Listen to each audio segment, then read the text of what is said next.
at bu nekk ñi di ko amal nag fii ci réewum Italie juróom-ñaareelu édition bu prix international de poésie Léopold Sédar Senghor ren xumbal nañ ko it ci ayu bés gi ñu génn. naka noonu teewoon nañu fa kii nag di docteur Pape Abdoulaye Seck nekk ambassadeur bu réewum Sénégal ci Italie. docteur Pascal Tine nekk ambassadeur bu réewum Sénégal ci Saint-Siège Vatican. Mamadou Lamine Diouf consul général bu réewum Sénégal ci Milan. ci beneen wàll it teewee nañu bés bi ay kàngam ci wàllu bindub téere ak ay taalif ñu ràññee ci kii di El Hadj Hamidou Kassé ministre conseiller en art et en culture teewal fa ba tey kii di président Macky Sall ci bés bi. defa it ab conférence ci ni feu président poète Léopold Sédar Senghor indi ci lii di rataxal nag nekkin ci diggante doomu aadama yi bu fekkee ne sax wuute nañu ñu teewlu ko. tey à Rome monsieur le ministre nga ñëw représenter le président Macky Sall si 7e édition bu ñu organisé fii en Italie di joxe le prix Léopold Sédar Senghor tey nga teewal monsieur le président de la République Sénégal nga jóge réew mi ba fii gis salle bi fees dell nga animé fi tamit benn conférence lan mooy sa impression bi nga pare ba gis mbooloo bi ci bi ñëpp. waaw impression bi daal mooy sant yàlla gërëm Macky Sall le président de la République ci suma teewaay fii parce que bu ko bugguloon du ma ñëw di sant aussi Cheikh Tidiane Gaye nga xam ne mooy président association bi boole ay sénégalais ay africains ak ay italiens te ñu organiser prix bi ma gis ne nag mbooloo mi bëri na ñu takku mbooloo bu takku moo fi ñëw ay italiens ay français ay roumains ay île Maurice ñuy jóge également ci Italie ñëpp ak africains yi Cameroun ñëpp ñëw fii vraiment pour teewe fekkee remise prix bi loolu lu am solo la ma ràññeeku ne aussi image Sénégal dafa bëri doole image Sénégal dafa bëri doole mais également li nga xam ne président de la République Macky Sall mi ngi koy def ci bim réew ñëpp a ko seede parce que bu ñu déggee nit ñi di wax bu ñu déggee li président Cheikh Tidiane Gaye maanaam président association bi wax ñu xam ne am na lu bari mi ngi ci Sénégal laaj na aussi diaspora bi xam ko xam li président nekk di liggéey ci wàllu infrastructure ci wàllu jeunesse yi ci wàllu emploi ci wàllu monde rural nga xam ne ay village ñi nga xam ne musuñu am ndox mu sell am nañ ko tey ñi nga xam ne musuñu am électricité am nañ ko tey ñi nga xam ne musuñu am ay piste wala ay yoon yi nga xam ne désenclavement am nañ ko tey sans compter ci wàllu transport li mu def également ci wàllu dundu nit ñi njëgu prix de denrées de première nécessité et cetera li mu def également ci wàllu sport parce que tey Sénégal bu demee ba ne champion d'Afrique la Sénégal bu demee ba ne qualification coupe du monde am na li ko tax parce que président ay moyens yu takku na def ci affaire sport affaire culture également def na ci parce que am nañu fonds cinéma am nañu fonds développement cultures urbaines am nañu fonds livre am nañu ay fonds yu bari yi nga xam ne dina tax tey culture bi non seulement day bégal nit ñi mais également day créer emploi donc impression bu vraiment bu rafet laa ci am di remercier sénégalais de l'Italie aussi parce que foo dem ñu ne la sénégalais yi ay liggéeykat lañu foo dem ñu ne la sénégalais yi dañuy représenter dignement seen pays foo dem ñu ne la sénégalais yi nekk Italie ay nit ñu sérieux lañu et donc loolu aussi sant yàlla la parce que nga dem ci dëkk fekk fa say mbokk ñëpp di leen tàgg loolu aussi vraiment sant yàlla la. ku wax Senghor ne francophonie tey ñu nekk fii Italie ñu fiy làkk beneen làkk boo xam ne nekkul français donc littérature française ñu ñëw indi ko fii en Italie lan ngay mën a wax tamit daal ci terre italienne. waaw loolu xam nga Senghor moo doon wax civilisation de l'universel maanaam civilisation de l'universel bu ñu wax ne mooy ndaje àdduna ndaje àdduna nag mooy ku nga nekk nit ku ñuul nit ku weex nit chinois wala japonais wala africain nee na ñëpp benn lañu te ku nekk aussi mun nga indi say aada say cosaan say culture keneen kii indi bosam ngeen toog waxtaan loolu ci enrichissement lay bokk maanaam diggante ay aada du confrontation maanaam du xeex mais dialogue la mais coexistence la loolu nag ku ko wax ci surtout àdduna si nga xam ne tey dafa bëri ay coow dafa bëri confrontation ay conflit wax ju rafet la te ñëpp xam nañ ne léegi que soit italien sénégalais africain Senghor dafa mel ni teen nag ndox mu baax moo ci nekk ku nekk mën nga ci tànn. teewal na fii te kii di docteur Pape Abdoulaye Seck ambassadeur bu Sénégal ci Italie rafetlu bu baax bés bi yaakaar it ne lii jaay réewum Sénégal ci bitim réew. docteur Abdoulaye Seck ngay ambassadeur bu Sénégal fii à Rome tey ñu nekk fii di célébrer le président poète Léopold Sédar Senghor lan ngeen mën a wax ci bés bi nga xam ne tey yaa dalal gan yi on peut dire. am naa mbégte bu rëy bi nga xamee ni fekk naa tey jotaay bii nga xam ni dafa am benn raay boo xam ne dañ ko jox taalifkat yi te tudde raay bi Léopold Sédar Senghor. Léopold Sédar Senghor nag nekkoon ñëpp xam nañ ni moo doon président de la République du Sénégal mu yore réew mi ci anam yu rafet ba joxe réew mi te mandaawam jeexul woon. loolu wane na ni nit ku rëy la ci xalaat ñu muy xalaat kon du fekkee ni tudde nañ ko raay bu mel nii lu dul bëgg ci duñ ko def ndax loolu day wane ni doomu Sénégal yi am nañu xarañte boo xam ni kenn mënu leen génne ci ñoo xam ni dañuy apporter contribution pour àddina bi di jëm kanam te Léopold Sédar Senghor ci ñooñu la bokkoon ba mu waree joxe la cérémonie bi ba mu waree def cérémonie bi ñu tudde ko son excellence Macky Sall président de la République du Sénégal mu kontaan ci lool daal di ñëw danaa sax yabal le ministre Hamidou Kassé pour mu ñëw ànd ak yéen gunge leen pour wane cofeel bu mu am ci président de la République bu fi jógee muy Léopold Sédar Senghor wane tam cofeel bu mu am ci lépp loo xam ni art la poésie la loolu tam mën nañ ci gërëm président de la République Macky Sall parce que nit yore réew ba dem ñu koy sargal nga yore réew bi nga yabal délégation bu mag nii loolu wane na ni xam na ni Sénégal benn bopp la kenn mënu ko xar ñaar te ñu dem tam fàttewuñ leen ndax ku mel ni président de la République bi fi jógee muy feu Léopold Sédar Senghor kenn du ko fàtte. cérémonie bi nag cérémonie bu olof di wax ala daaw mi la woon ndax prix yi ñu joxe tey mën nañ wax ni continent yëpp am nañu koo xam ni am na prix ay sénégalais bokk nañ ci ay européens bokk nañ ci àddina bi yëpp daal ci lañ bokk. loolu wane na ni vraiment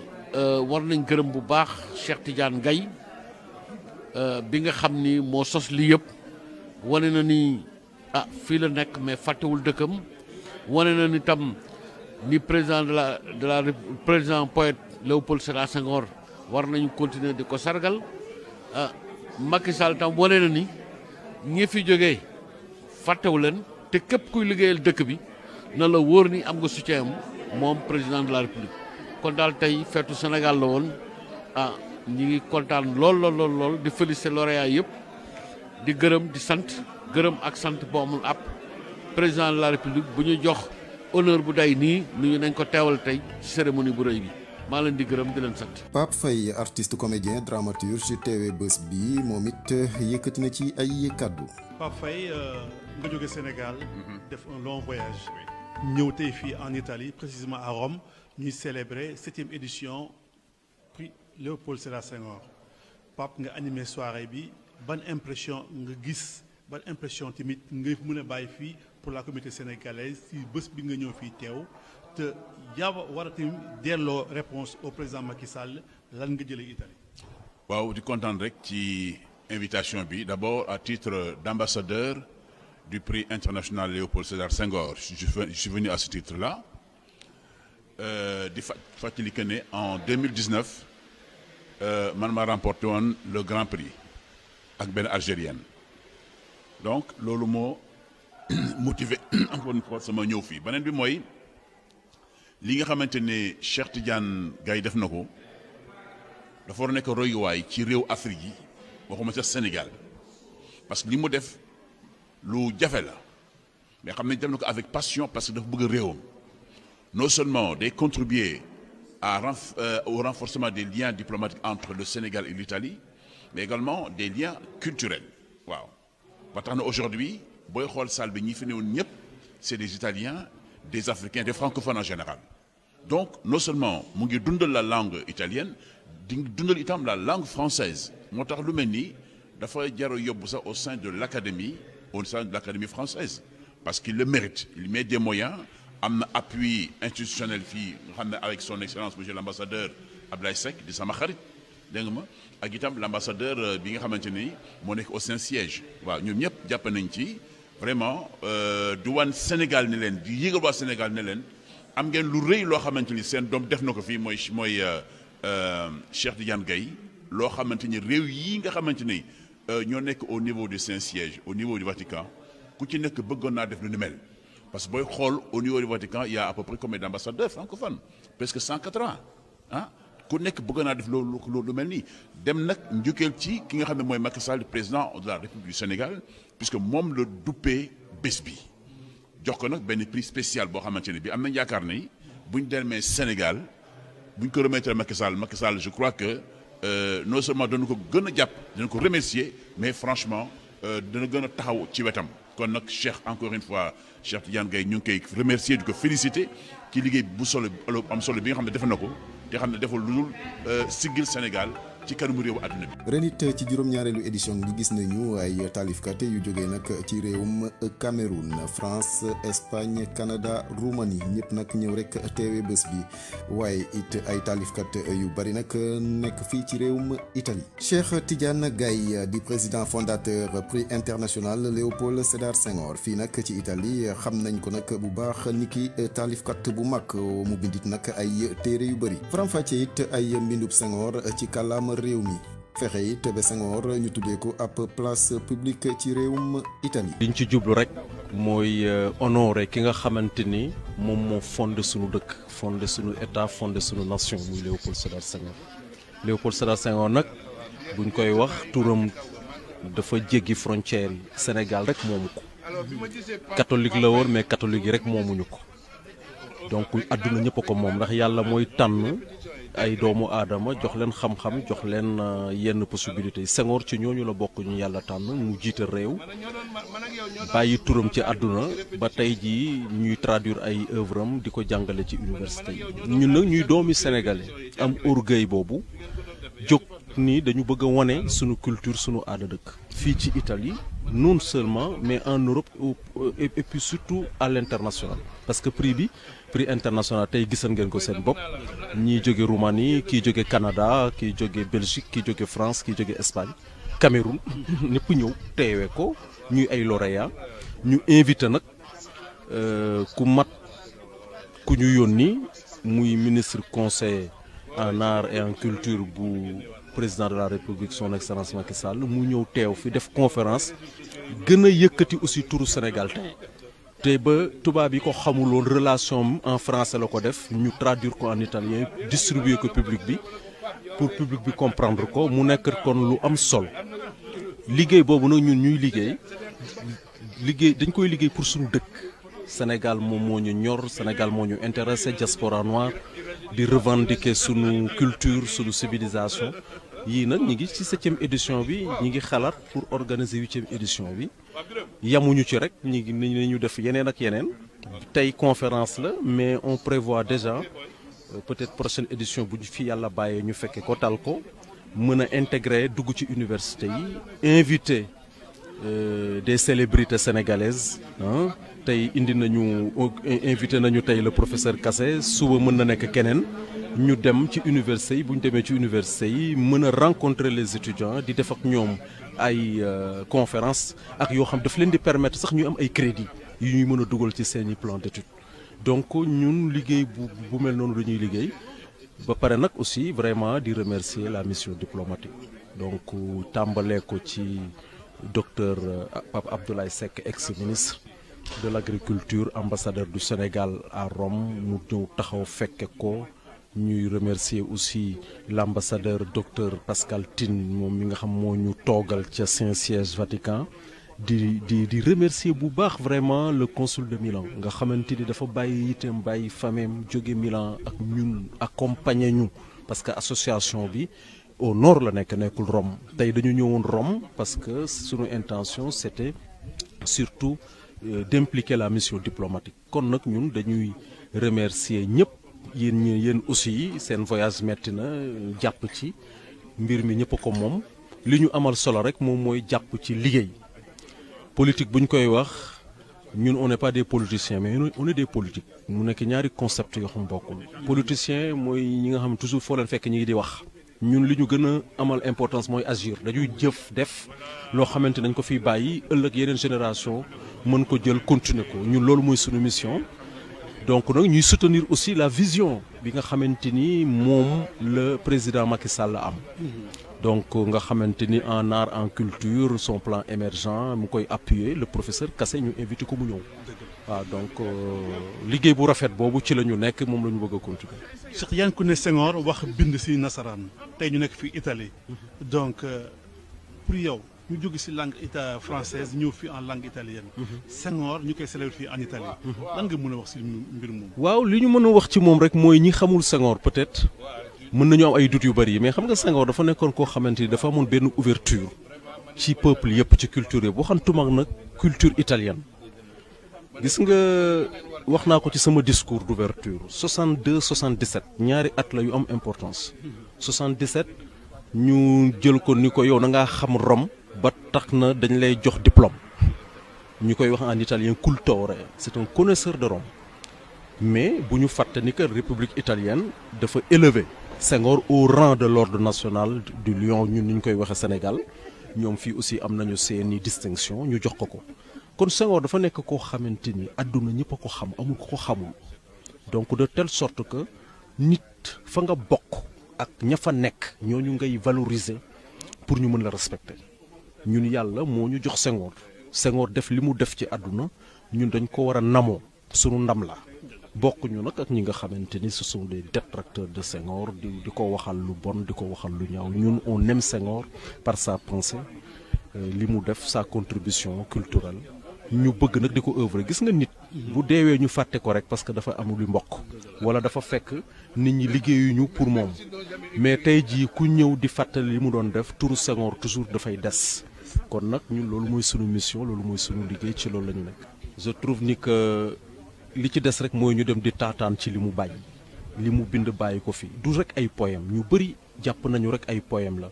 ay taalif mais Senghor dafa publier ay essais yi mu fi bàyyi dafa bari essai bu ci nekk ëpp na plus de 200 pages ah donc tey essai yooyu nañ ko jëlaat étudier ko moom la ñuy woowee en philosophie herméneutique nga xamante ni mën nañ ci élaborer yeneen pensée génne ko ci mu mën a servir askan bi. tey sa biiru waxtaan wax nga kàddu ay mots mooy la paix l'amour. Senghor tey bu doon dund tey fa mu nekk ak guerre bi am fële en Ukraine Russie nu mu embarqué nu mu songee ni Ukraine ak guerre ay nit yu bëri di si gaañu ay xale yu bëri di si dee naka daal la doon dundee. Senghor nitu jàmm la bu doon dund tey li muy def rek mooy jël bigam ak feuillam comme ni mu ko daan defee bind xamal nit ñi ne à travers la poésie que poésie comme lu ñuy wax c'est l'amour c'est la paix c'est la liberté te prix bi nag loolu moo ko tax a jóg amour liberté amour des peuples. paix et liberté gis nga loolu bu amul kenn du dund succès du mën a am production du am nit ki du mën avancer dara du avancer mën nañu tracer façon projet politique projet de société bu mënti doon moo tax nag sa question daf ma amal importance ma ci jàpp di ci conseiller képp koo xamante ni jeune africain mais surtout les jeunes sénégalais ñu def beneen réflexion du violence en politique du guerre du dara jàmm parce que bu liberté buñ ko bafoué dañ koy jalgati jàmm amul Sénégal du émerger donc ñun suñu dëkk boo xamante ne ñun dañu war a fier pour nekk sénégalais parce que ñi fa tëdd rax ak li ñu def au monde ñëpp gis ko ba tax na tey jii ñun fierté la ku ñu gis ñuy dox ñu laaj ñu sénégalais nga ñu ni ko waaw mu respecté ñu parce que suñuy maam comme Senghor ak ñeneen ñoo ko liggéey kon nag nañu ànd ci loolu liggéey ko gën ko jàpp parce que buñ ko deful suñu Sénégal du dem te Sénégal aussi ni ñu ko gisee franchement bi ma fa géejee yàggul te ku fa dem gis nga ni que ce pays avance donc nag nañ ci jàpp ci liggéey bi état man mësuma ko xaar dama daan wax toujours privé bi ma ko organisé pour la première fois ñu gis vraiment benn soutien institutionnel waaw ñun dañ doon organiser teewul nit ñi il venait de partout ba tey donc ñun dañu war a liggéey xool li nga xamante ni mooy avancer loo sunu réew buñ ko teg ci violence verbale buñ ko teg ci violence physique nañ ko teg ci jàmm ci la lépp xet bu jàmm amul production du am société day taxaw nit ñi duñu am jàmm te ku amul jàmm nag vraiment doo mën a réaliser say rêve ak say désir voilà. prix bi daaw Milan la ren Rome la déwén fan la. waa déwén incha allah bu ñu fi yàlla bàyyee ñu fekke ko te tal ko dañuy delluwaat rek Milan def foofu 8e édition bi mu nekk édition comme ni ma ko waxee ci sama njëlbeenu wax mu nekk édition bu spéciale boo xamante ni nañu permettre ñu gën a mën a dugg daal déployer yeneen i force pour gën a mën a yokk vraiment connaissance bi nit ñi gën a xam kat mooy Léopold Sédar Senghor. ren nag juróom-ñaareelu édition gu prix international Léopold Sédar Senghor jagle nañ ko nag kii di président Macky Sall naka noonu it artiste comédien dramaturge bii di Pape Faye ak philosophe poète bii di El Hadj Amidou Kassé tabb nañu leen niki ay ambassadeur prix international de poésie Léopold Sédar Senghor.